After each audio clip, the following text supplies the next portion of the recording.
Alhamdulillahirabbil alamin. Assalatu wassalamu ala asrofil anbiya wal mursalin wa ala alihi wa sahbihi ajma'in, amma ba'd. Allahumma shalli ala sayyidina Muhammad Allahumma amin. wa ala ali sayyidina Muhammad. Allah.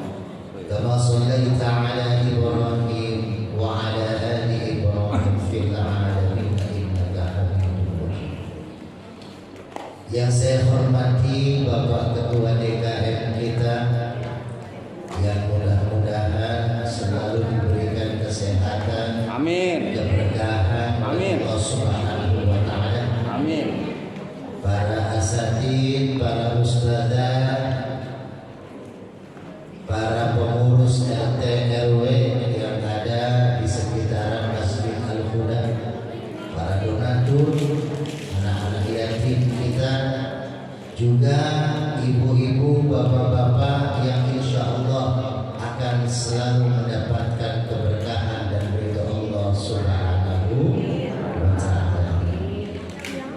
Alhamdulillah, ibu bapak, pada kesempatan siang hari ini kita bisa bersilaturahim, bertemu, kita berkumpul di tempat yang baik dengan suasana yang baik, melakukan kegiatan yang baik, maka insya Allah duduknya kita pada siang hari ini tercatat sebagai hamba yang selalu bersyukur atas nikmat yang Allah beri.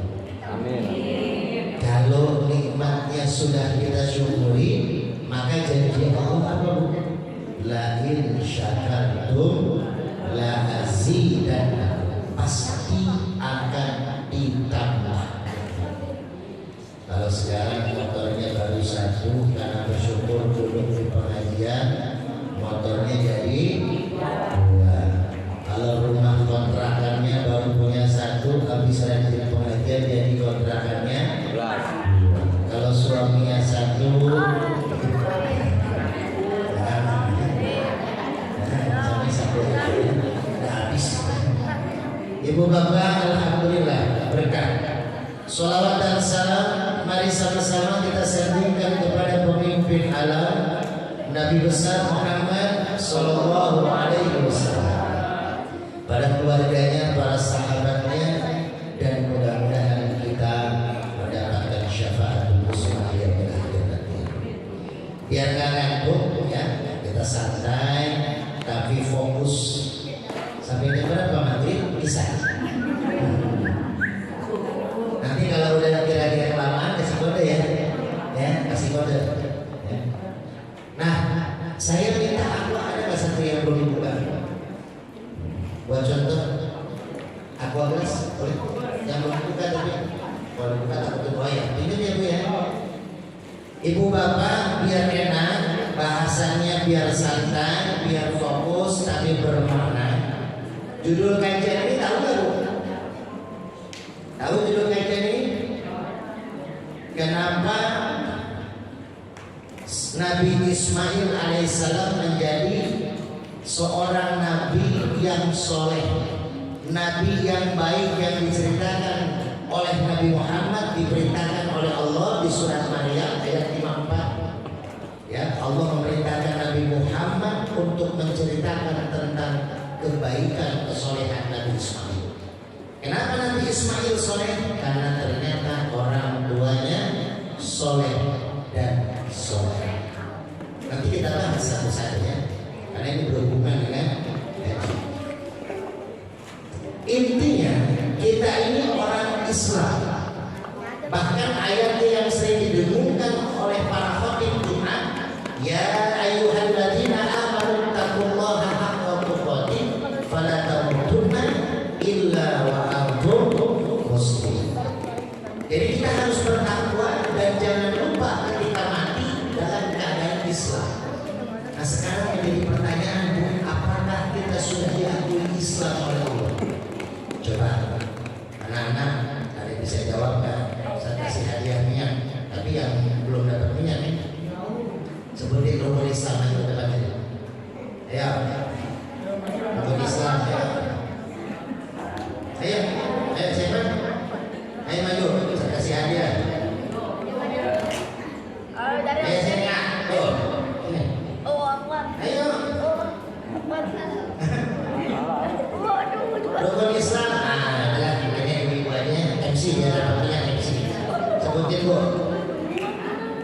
pakai bahasa Arab. Bahasa Islam. Islam yang pertama ya ibadah, yang kedua sholat, yang ketiga puasa, yang terakhir ibadah haji. Jika mampu. Ya, mampu. Nah, coba kita bahas ya. Kita kupas tenang, hadiah masih banyak. Ya, kalau waktunya memungkinkan. Islam ada 10. Ini ibarat kata Islam. Ya, Pak Bu? Ini apa? Air. Ya, cuma kita ibarat katakan Islam. Ya, kita pahami. Ya, kita mengaku Islam, tapi kita sendiri ternyata belum tercatat sebagai orang Islam. Jadi, ya, ini Islam. Islam dipegang oleh 5 rukun yang tadi Ibu sebut. Syahadat, saya ibarat katakan jempol. Sholat, telunjuk, lalu zakat dulu. Zakat puasa, zakat itu jari tengah, puasa jari manis, haji kelingking. Sekarang coba tes. Islam dipegang oleh 5 jari. Orang mengaku Islam melakukan 5 hal yang diperintahkan ini: syahadat, sholat, zakat, puasa, haji. Kira-kira Islamnya kuat? Kenapa kuat? Karena akuannya nggak jatuh kan? Kuat. Kita contohkan akuannya Islam. Kita tes. Orang mengaku Islam tidak melaksanakan haji lepas jari kelingkingnya. Masih disebut Islam? Kenapa? Karena tadi yang aku bilang haji bagi yang kalau nggak mampu nggak usah maksain. Minjem misalnya, minjem siapa yang utang, ya. Sekarang berantakan itu. Kasihan yang orang sudah ngumpulin puluhan tahun ternyata tidak bisa berangkat karena apa? Ketutupan sama haji furoda. Saya bukan menyalahkan orang yang haji furoda, tapi manajemennya dari pemerintah harus dirubah. Tahun ini 9.000 yang regional yang harusnya berangkat tidak jadi berangkat gara-gara banyak yang haji furoda. Teman saya 3 orang 1 miliar bisa berangkat. Bayangin. Ada yang 200 juta, bahkan ada saya punya teman 180 juta nggak berangkat. Padahal udah 180 juta gitu. Jadi gede-gedean sekarang halang-halangan. Padahal Masya Allah kalau kita ingat sejarah haji ini berkaitan sama Nabi Ibrahim. Dari awal saya bilang, kenapa Nabi Ismail anak yang soleh? Karena punya orang tuanya soleh. Kata Imam Al-Ghazali, kalau pengen punya anak yang soleh dan solehah, syaratnya 2. Ibu bapak mau punya anak soleh-soleh, syaratnya 2. Yang pertama, tarbiyatul aulad qabla wiladah, pendidikan anak sebelum anak dilahirkan. Yang kedua, tarbiyatul aulad ba'da wiladah, pendidikan anak setelah anak dilahirkan. Ustaz, kalau anak udah dilahirkan, kita kebayang pakai logika, ngajarinnya, ngebimbingnya, belajar jalan, belajar lari ya. Tapi kalau mendidik anak sebelum dilahirkan gimana Ustaz? Apakah pakai boneka? Apakah kita pakai anak orang dulu buat ngetes? Ternyata ibu bapak untuk mendapatkan pendidikan anak sebelum dilahirkan itu dengan cara mencari bibit-bibit untuk mendapatkan anak yang soleh dan soleh. Apa itu bibitnya? Orang tua. Wabil khusus seorang ibu. Al-um madrasatul ula. Ibu itu adalah sekolah yang paling utama. Kenapa Nabi Ismail ini anak yang soleh? Karena ibunya Siti Hajar adalah seorang wanita soleh. Nih, ini kisah yang jarang dibuka nih. Jadi jangan marahin Nabi Ibrahim, Nabi Ibrahim poligami. Bukan itu. Jangan lihat poligaminya. Ya, juga bapak-bapak jangan merasa sekarang banyak status tuh. Kita adalah Ibrahim. Ya kan gitu ya? Kita adalah Ibrahim, di rumah punya Siti Sarah, di luar belum mendapatkan Siti Hajar. Gitu katanya. Nah bukan itu Pak, ilmunya Nabi Ibrahim. Nabi Ibrahim itu sangat cinta sama Siti Maryam. Beda usianya hampir setengah. Nabi Ibrahim 80, Siti Maryam 40. Siti Maryam, Siti Sarah. Siti Sarah itu cantik, muda, soleha. Satu saat Siti Sarah dengan Nabi Ibrahim hijrah ke Mesir dari Palestina ke Mesir. Di Mesir saat itu penguasa Mesir julukannya Fir'aun, sama. Ya, jangan kaget kok Fir'aun. Fir'aun kan Nabi Musa. Zaman Nabi Musa yang menjadi raja Mesir dijuluki juga Fir'aun. Cuman Fir'aunnya Nabi Musa dengan Fir'aunnya Ibrahim beda. Fir'aunnya Nabi Musa itu dia mengaku Tuhan, mengaku Allah.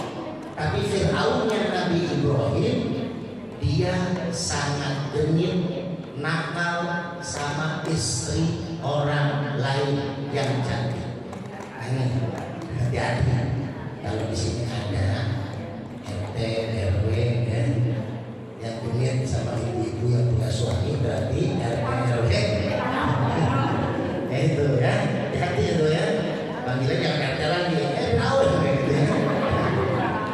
Hati-hati ya.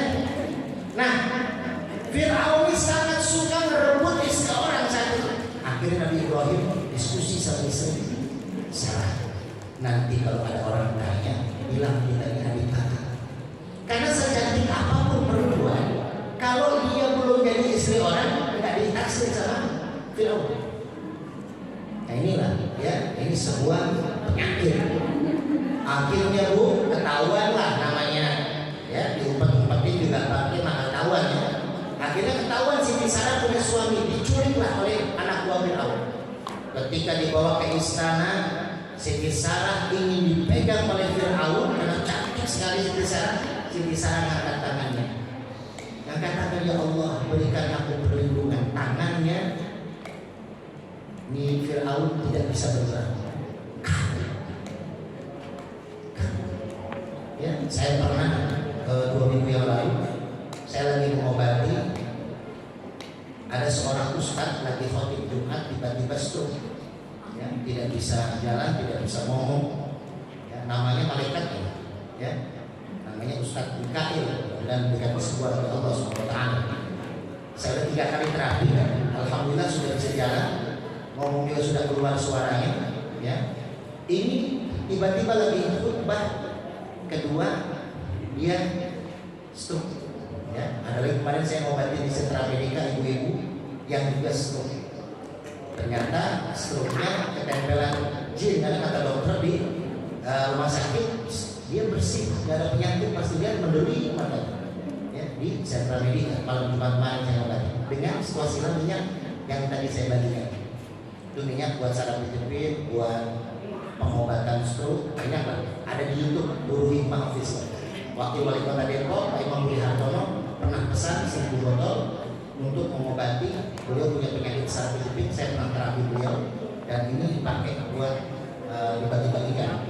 Itu sama Pak Imam Budi Hartono. Jadi, Bu, saya kembali. Fir'aun tidak bisa gerak tangannya, lalu bilang Siti Sarah, tolong stop, doaku tadi kembali. Nah, Siti Sarah pemaaf. Akhirnya ditarik kembali doanya, Fir'aun bisa bergerak kembali. Sampai 3 kali mau digoda, mau dipegang.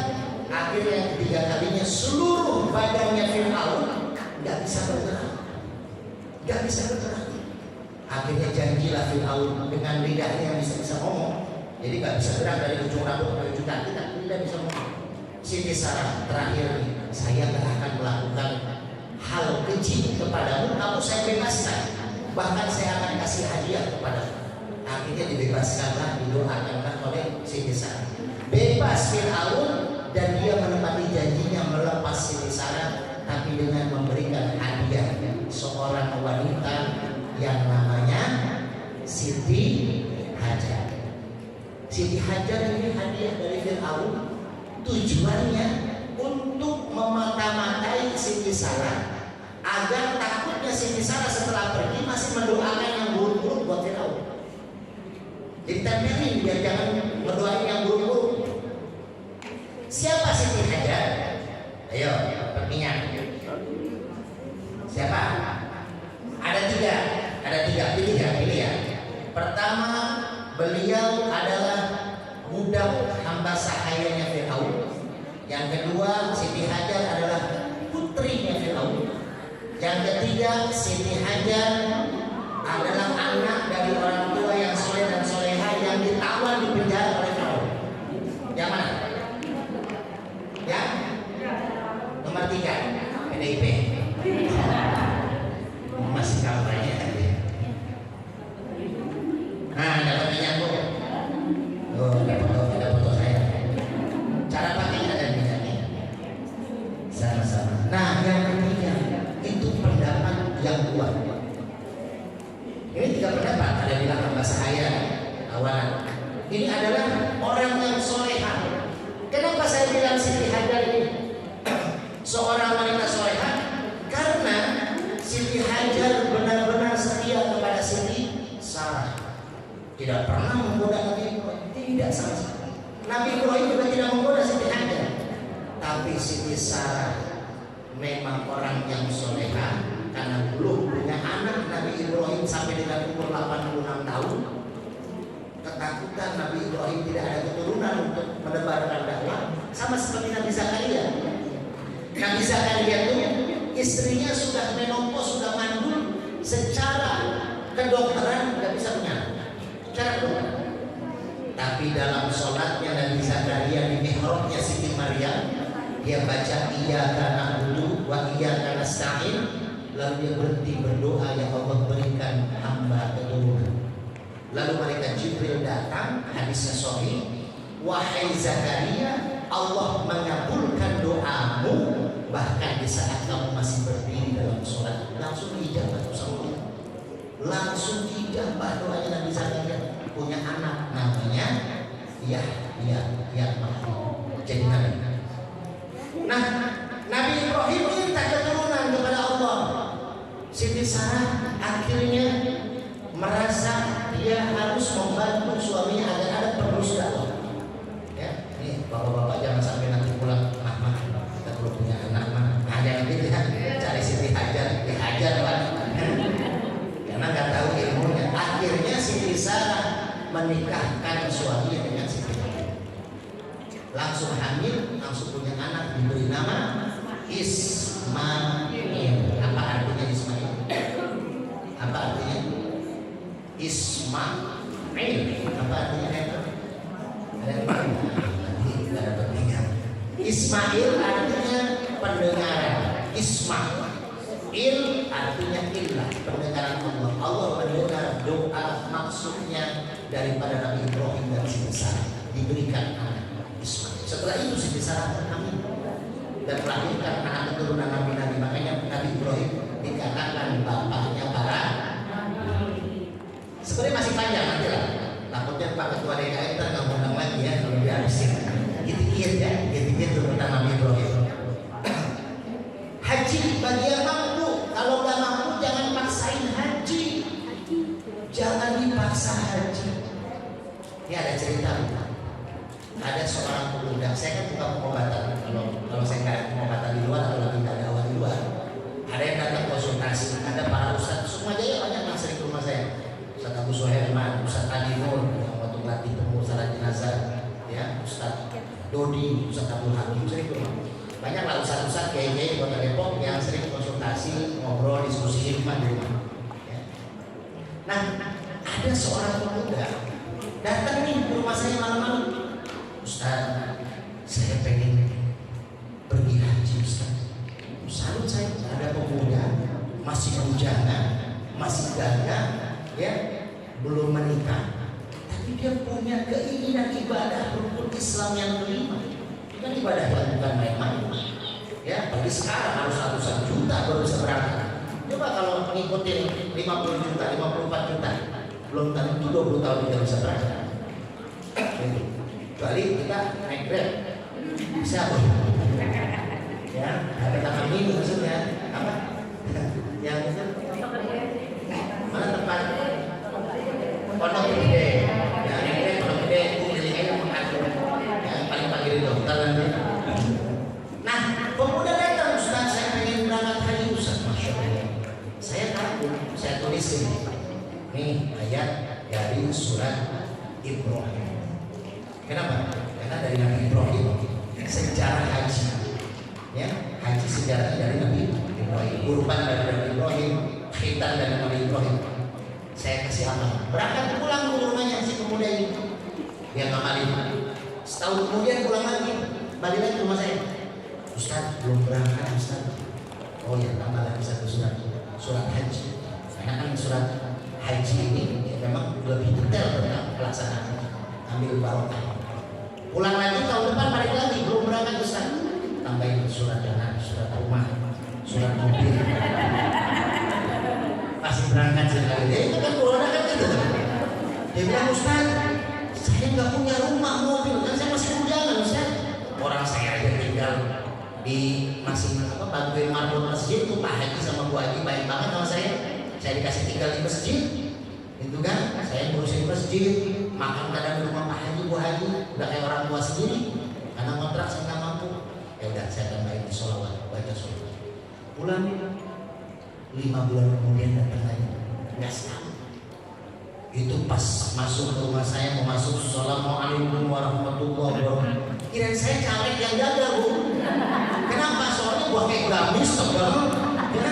Terus kopiahnya lebih tebal dari saya, sorbannya tua, tasbihnya kayak solid gede-gede tuh. Ini benar caleg nggak jadi, saya bilang gitu ya. Tapi saya lihat-lihat nih yang pemuda yang sering datang ke rumah. Ustaz, ini saya Ustaz. Oh, kamu dari mana? Habis dari PRJ saya pameran. Ustaz, saya sudah dipanggil haji sekarang Ustaz. Masya Allah, kaget sih.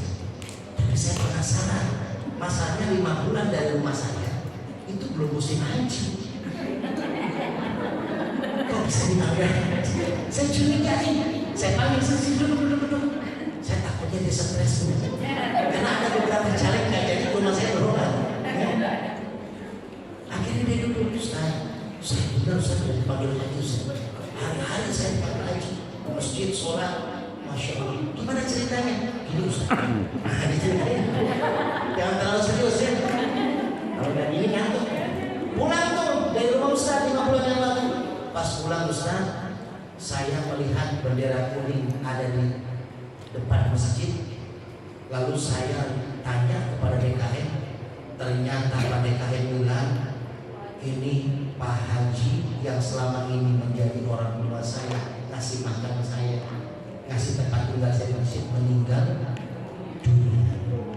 Akhirnya saya bersedih, saya karena ada anak, saya bantu tahlilan sampai 7 hari kan, siapin kacang, siapin berkat, kopi bikinin sama 7 hari saya bantu. Nah selama 7 hari bantuin itu ternyata orang tua daripada Bu Haji sayang sama saya. Akhirnya keluarga sepakat setelah masa idah Bu Haji 4 bulan 10 hari saya dinikahkan dengan Bu Haji. Saya dipanggil Pak. Tuh kalau yang ya, kalau bapak-bapak yang belum nikah belum pergi, betul ya. Ya benar, saya nih pesantren 12 tahun, istri saya nggak pernah pesantren, nggak pernah orang Betawi asli, saya orang Sunda. Bapak Subang, ibu Purwakarta, kakek Banten, lahir Priuk. Istri saya Kak Imani, Betawi. Tapi istri saya nggak pernah pesantren, nggak pernah belajar agama, pakai jilbab ketika ketemu saya, dipanggilnya ustadzah. Makanya dia nggak pernah mau ikut pengajian, tapi suruh maju. Makanya coba kalau ibu-ibu ya belum punya suami, nah ada Pak Haji ini nganggur nih. Coba ibu nikah sama Pak Haji, panggil gua Haji pasti. Benar nggak? Oh nggak perlu bayar haji produk ya. Ya itu dulu haji bagian mampu, jangan dipaksain sampai utang-utang jangan. Ya ini yang keempat, lepasan. Orang mengaku Islam, dia tidak puasa Ramadan, masih dianggap Islam. Karena puasa itu bagi yang mampu, saya nggak jelasin karena panjang nanti ya. Ini kalau satu-satu jelasin bisa panjang, kan bisa 5 kali undang, ya kalau gitu lain. Ada berapa RT tuh? Nah bisa lah. Terus copot lagi nih, yang dari tengah.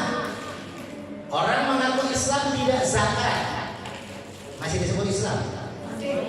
Karena zakat bagi yang mampu sedikit dulu ya. Saya lagi memprogramkan di masjid-masjid sebelah saya, ketua bidang dakwah kaum ulama. Jadi saya lagi pilih masjid-masjid sebelah kecamatan menggaungkan masalah zakat mal. Jadi tadi subuh saya ngisi di masjid Kopassus. Itu saya kasih saran masjid harus punya badan amil zakat masjid, walaupun nggak connect ke Kota Depok. Minimal di masjid Al-Huda punya kas zakat mal. Ibu bisa lihat di YouTube saya. YouTube saya itu baru karena dulu YouTube saya sudah dihapus sampai YouTube karena masa politik kemarin. Saya kebetulan ketua pemenangan Anies Baswedan Jabodetabek, jadi saya dihapus karena ada Pak Anies videonya ucapin selamat kepada saya, jadi politik lah dulu ya. Nah itu di YouTube saya di Masjid Al-Qawi di Jagorawi, masjid 6,7 miliar ya pembangunannya. Itu peresmiannya saya ngisi ceramah dengan Pak Wakil Wali Kota Depok. Itu saya mencanakan membuat saran kajian tentang zakat mal berjalan. Masjid At-Taufik Harjamukti yang sekolahannya terkenal, saya juga ngisi dakwahnya remaja masjid bikin zakat mal, badan amil zakat mal kas masjid yang dipegang oleh remaja berjalan sampai punya usaha sekarang. Coba Masjid Al-Huda Pak Ketua, nanti kita bikin program kajian kapan gitu ya, tentang zakat mal. Kemarin Ustaz tadi tentang pemusaran jenazah ya. Kita bikin kajian zakat mal, kita bisa sekali nih, 2-3 kali. Itu kajian tentang jadi sejarah dari A sampai Z tentang zakat. Jadi ternyata kalau ibu mau berkah rezekinya, mau sehat badannya, ya mau hidup tentram rumah tangganya, tunaikan zakat mal tiap bulan melalui masjid yang di tempat ibu tinggal. Nah di masjid juga harus ada ustadznya, pengurusnya yang bisa dijangkau di zakat malnya. Jadi jangan asal nyerahin aja. Nawaitu an uhriza zakat al-mal, sama kayak niat zakat fitrah. Biar ada lisan kita meniatkan zakat mal. Kalau kita tidak niatkan jatuhnya sedekah dapat pahala. Cuman kalau zakat mal itu membersihkan harta 2,5%. Kalau sedekah melipat gandakan rezekinya. Kalau ibu punya gaji 10 juta sebulan suaminya, itu 250.000 bukan harta kita. Itu harta kotor yang harus dikeluarkan zakat malnya. Kalau uang itu belum keluar, maka yang 9.750.000 masih kotor. Jadi, ya, hati-hati, 50.000 keluarin. Kalaupun itu Ustaz saya udah 1 juta sedekah karena yatim, pakai mesin, tapi niatnya sedekah, maka itu akan melipat gandakan rezeki, tapi dari harta yang belum dibersihkan melalui zakat. Makanya paling utama sekarang zakat mal dulu. Ibu zakat mal Masjid Al-Huda ijab kabul. Setelah zakat mal sama Masjid Al-Huda diberikan ke anak yatim. Ibu dapat zakat malnya, bersihin hartanya, dan ibu dapat sedekahnya ke anak yatim. Jadi harus dirubah dulu. Ya, lihat zakat mal dulu, nanti pengurus masjid yang ngatur. Bahkan zakat mal ini bisa dipakai buat ekonomi umat. Misalkan kas zakat mal 100 juta. Oh, ada tetangga Masjid Al-Huda meninggal suaminya. Ya. Ini ibu ini jadi janda. Yang nikah ya. Maksudnya ya boleh sih kalau mau ya. Tapi maksudnya kasih usaha. Kasih usaha itu usaha apa? Usaha jahit. Beli mesinnya ya, pakai duit kas zakat. Bukan dipinjemin, kasih. Itu sesuai dengan ajaran Rasulullah SAW dengan para sahabat. Belikan mesin jahit 10 juta, nih Bu. Nanti si ibu ini kalau sudah berjalan mesin jahitnya, usaha jahitnya, dia akan zakat malam di masjid tiap bulan. Terus akan menambah orang-orang yang berzakat mal di masjid dan ekonomi umat di masjid akan menambah. Ibu punya rumah 2, ya. Ibu punya rumah 2. Rumah yang satu dipakai, rumah yang satu lagi nggak dipakai, kosong. Maka selama setahun tuh rumah kosong, ibu keluar zakat mal rumah kalau pengen berkah. Makanya rumah kalau saya di zakat mal, insya Allah nggak akan angker. Ini harga rumah itu 1 miliar, 25 juta tiap tahun keluar zakat mal. Tahun depan naik 2 miliar rumah ibu yang kosong, maka zakat malnya jadi naik 50 juta. Makanya saya kasih saran, ide, kalau ibu punya rumah 2, 1 kosong, kontrakin. Kalau kontrakin 10 juta, zakat malnya jadi cuma 250.000. 10 juta per tahun, jadi per tahun cuma 250.000. Bukan seharga rumah. Malah lebih aman lagi, mau gratis, rumah itu kasih pinjam aja ke saudara, dipakai. Kan ada yang rawat, nggak perlu bayar zakat malnya, nanti aja bayar ketika ibu rumah itu ibu mau jual, baru keluar zakat mal. Mau beli rumah, mau jual rumah, mau beli mobil, mau jual mobil. Bapak nih punya mobil 4 misalkan, ya. Nah, yang